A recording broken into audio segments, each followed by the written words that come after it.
বন্ধুরা, গোটা বিশ্ব জানে হিন্দু ধর্মে একটি পবিত্র মাস হচ্ছে এই শ্রাবণ মাস। কারণ বন্ধুরা, এই শ্রাবণ মাসে সমুদ্র মন্থন থেকে উঠে আসা বীজ দেবাদিদেব মহাদেব পান করেছিলেন। তাই এই মাস ভগবান শিবকে অর্পণ করা হয়। শাস্ত্র মতে এই মাসে আমাদের করা সামান্য কিছু কাজ আমাদের দুর্ভাগ্য দূর করে সৌভাগ্যে রূপান্তরিত করতে পারে। তাই এই শ্রাবণ মাসকে মনস্কামনা পূরণের মাসও বলা হয়। ঠিক তেমনি এই মাসে করা আমাদের কিছু কাজ আমাদের সৌভাগ্যের পরিবর্তে দুর্ভাগ্যকে ডেকে আনতে পারে। হ্যাঁ বন্ধুরা, আমাদের জীবনে দুঃখ কষ্ট দারিদ্রতা আষ্টে পিষ্টে জড়িয়ে ধরতে পারে। তাই শিব পুরাণে দেবাদিদেব মহাদেব বলেছে, এই শ্রাবণ মাস চলাকালীন যাই খান খিদেতে মরে গেলেও এই তিনটি খাবার ভুল করেও খাবেন না। আর যদি আপনারা এই জিনিসগুলিকে খাদ্য হিসাবে গ্রহণ করেন তাহলে সারা জীবন রোগে ভুগবেন, জ্বলে মরবেন। হ্যাঁ বন্ধুরা, আপনাদের কপাল চাবড়ানো ছাড়া আর কিছুই বাকি থাকবে না।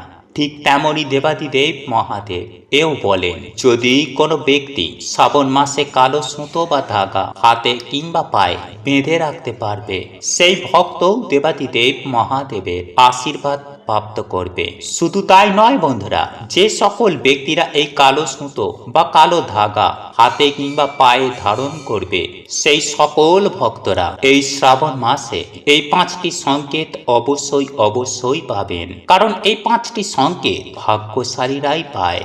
এই সংকেতগুলি আপনারা যদি পান তাহলে বুঝবেন আপনারা কোনো সাধারণ মানুষ নন। আর আপনারা যদি এই সংকেতগুলি পেয়ে থাকেন তাহলে কাউকে ভুল করেও বলবেন না।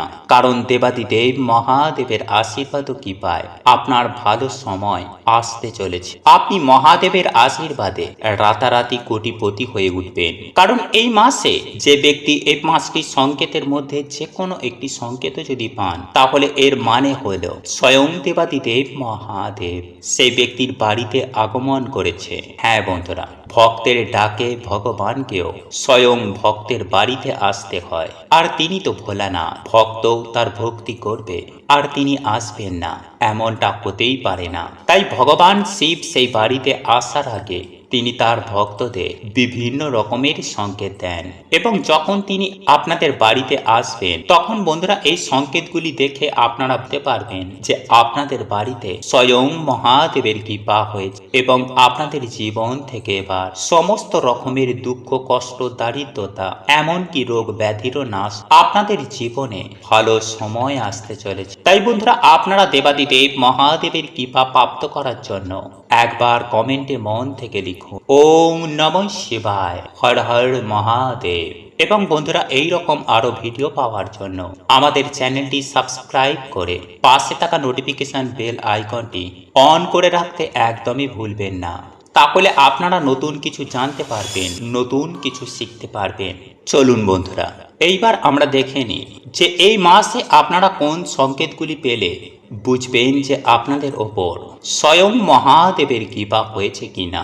নাম্বার 1, বন্ধুরা, যদি এই মাসে যখন দেবাদিদেব মহাদেবের পুজো অর্চনা করছিলেন তখন যদি আপনি আপনার শিবলিঙ্গের আশেপাশে কালো রঙের পিঁপড়ে দেখতে পান এবং তারা যদি আপনাদের ঠাকুর ঘরে বা শিবলিঙ্গের আশেপাশে ঘোরে, তাহলে এর মানে বন্ধুরা আপনাদের শিবলিঙ্গ এইবার জাগৃত হয়ে গেছে।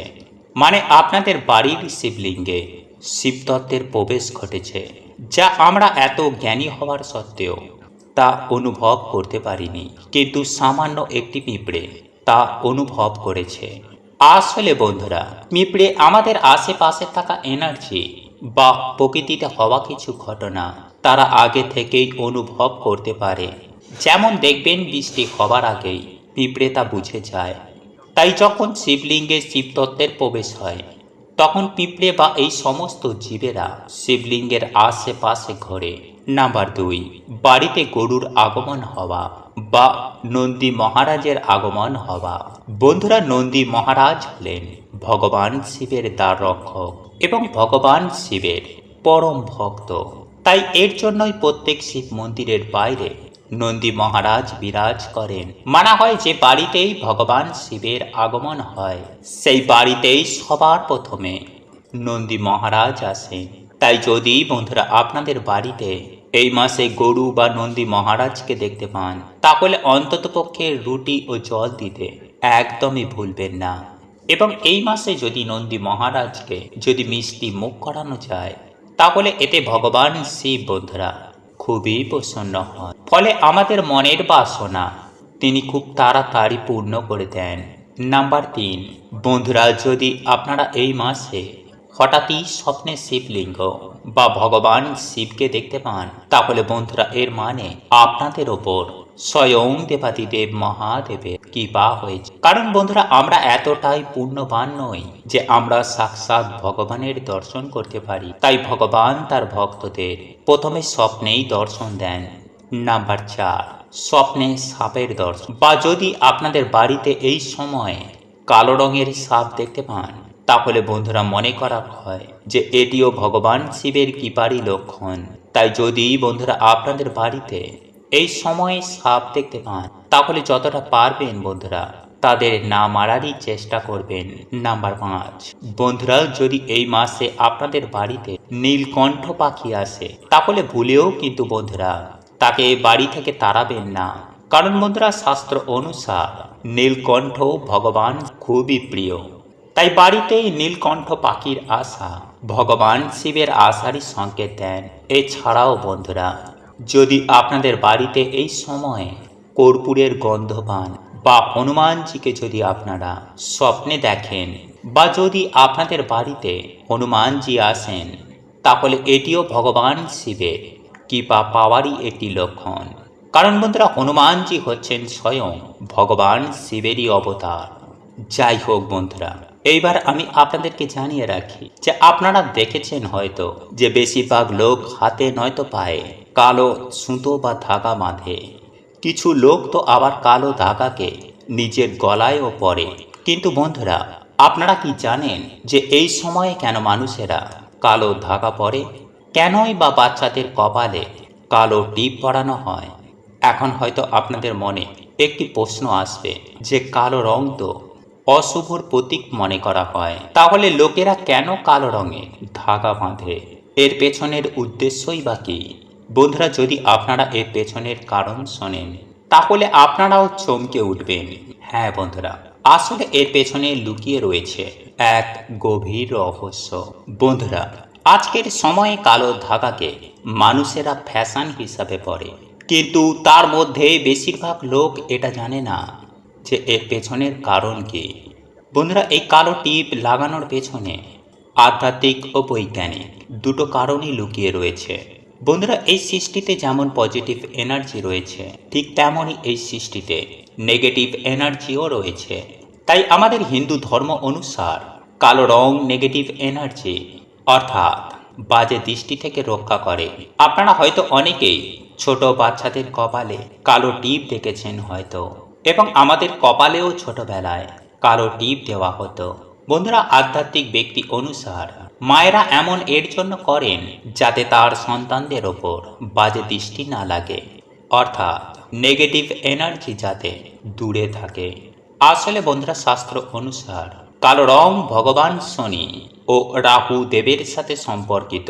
সাথে এটাও বলা হয় যে কালো রং ভগবান কাল ভৈরব দেবের সাথেও সম্পর্কিত। এই ব্যাপারে পণ্ডিতেরা মনে করেন যে ভগবান বিষ্ণুর অংশ ও মহাকাল শিবের 5 নম্বর রূপ ভৈরবনাথ, অর্থাৎ কাল ভৈরব ভগবানের উপাসনার ক্ষেত্রে দৈবিক, শারীরিক ও মানসিক সমস্যার সমাধান হয়। তাই এর জন্য লোক কালো রং ব্যবহার করে বিভিন্ন সমস্যার সমাধান পেতে চায়। বন্ধুরা ভগবান শিবের বরদান অনুসার ভগবান শিবের কোনো পুজোর আগে কাল ভৈরব দেবের পুজো অনিবার্য। কাল ভৈরব ভগবান স্বভাবে একটু উগ্র হলেও ভগবান শিবের মতনই তিনি খুব তাড়াতাড়ি প্রসন্ন হন।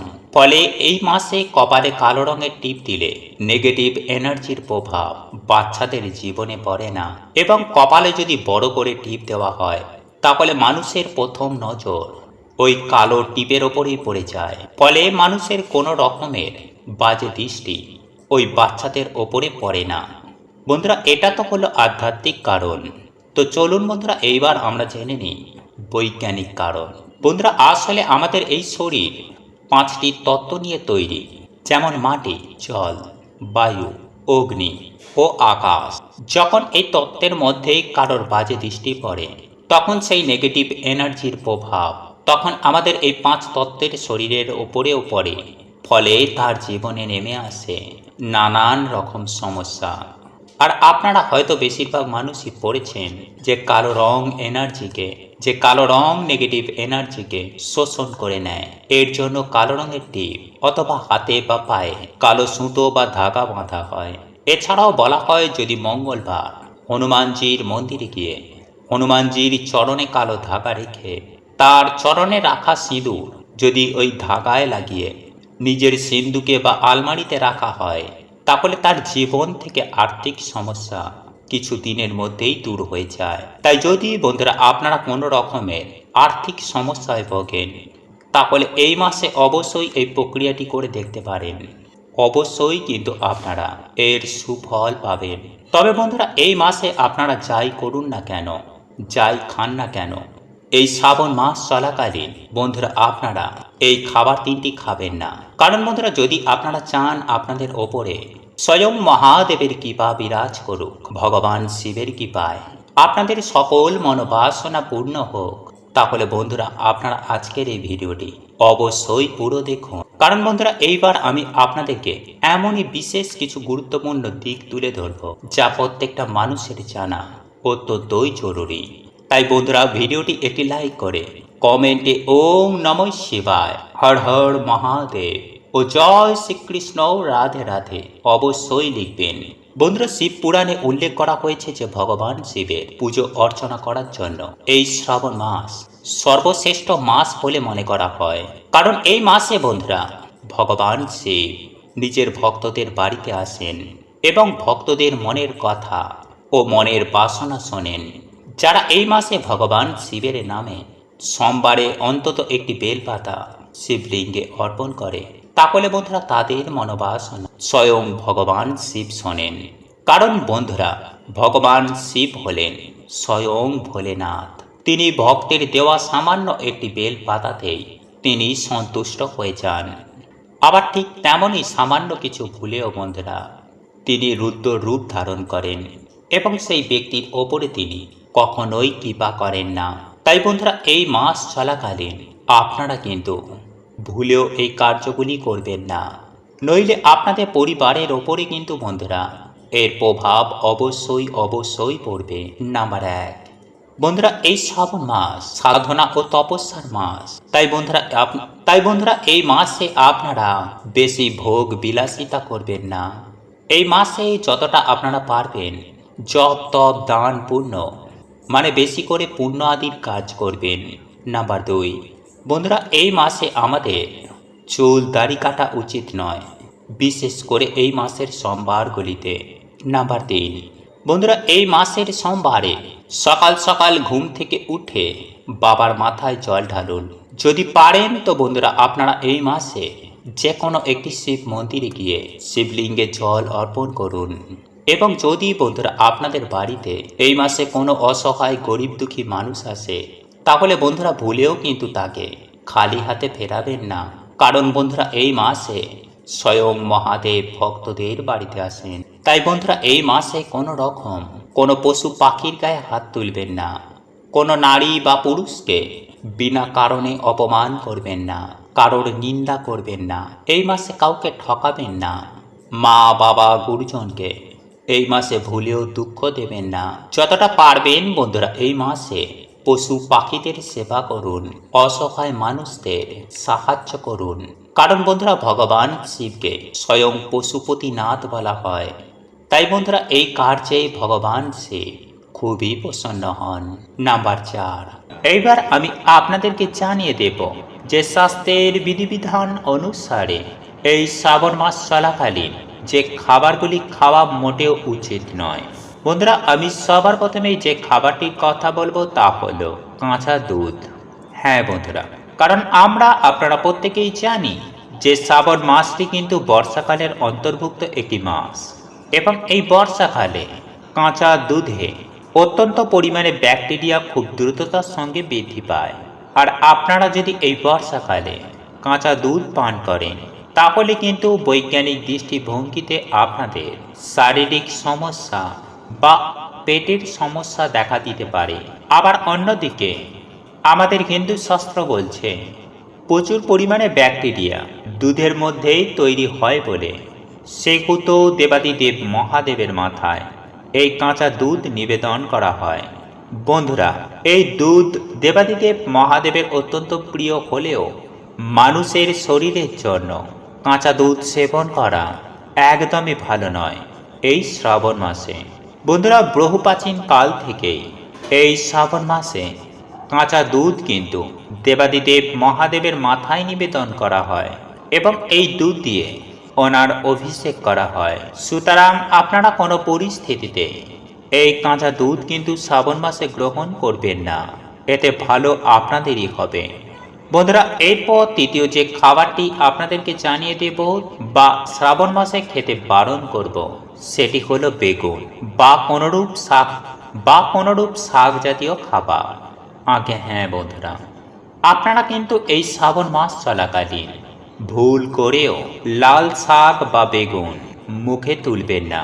বন্ধুরা, বৈজ্ঞানিক দৃষ্টিভঙ্গিতে যেহেতু বিপুল পরিমাণে ছত্রাক বা ব্যাকটেরিয়ার জন্ম হয় এই শাক সবজির ওপর এবং এই বেগুনের মধ্যে, বিশেষ করে শ্রাবণ মাসে, এই বর্ষার মাসে এই জিনিসগুলো কিন্তু মোটেও শরীরের জন্য খুব একটা উপযুক্ত নয়। বন্ধুরা, এই খাবারগুলি শ্রাবণ মাসে গ্রহণ করলে আপনাদের শারীরিক দিক থেকে চরম ভয়ঙ্কর সমস্যায় পড়তে হবে, যার ফলে আপনাদের কর্মক্ষেত্রে ক্ষতি হবে। শরীর খারাপ থাকলে মন মেজাজ খারাপ হয়ে যাবে, ঈশ্বর বা ভগবানের প্রতি ভক্তি আসবে না, সব কাজে অলসতা বা আপনাদের শরীর খারাপের জন্য আপনারা কিন্তু আপনাদের ইম্পর্টেন্ট কাজগুলিকে মিস করে যাবেন। এছাড়াও বিভিন্ন রকম শারীরিক সমস্যা বা মানসিক সমস্যা থাকলে এই সব সমস্যায় আপনারা খুব তাড়াতাড়ি জড়িয়ে পড়বেন। সুতরাং আপনারা চেষ্টা করবেন যে এই শ্রাবণ মাস চলাকালীন আপনারা কিন্তু ভুল করেও বেগুন বা শাক জাতীয় কোনো খাবার আপনারা কিন্তু ভুল করেও খাবেন না।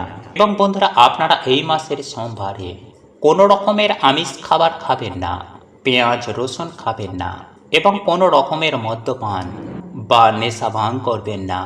যদি আপনাদের শরীর ভালো থাকে তাহলে বন্ধুরা আপনারা এই মাসের যে কোনো সোমবারে ভগবান শিবের নামে আপনারা উপোস করতে পারেন। এতেই বন্ধুরা মহাপুণ্যের প্রাপ্তি হয়। ওম নমঃ শিবায়। হর হর মহাদেব। প্রভু আপনাদের সকলের মঙ্গল করুক। আপনারা সকলেই সুস্থ থাকবেন, ভালো থাকবেন। নমস্কার, ধন্যবাদ।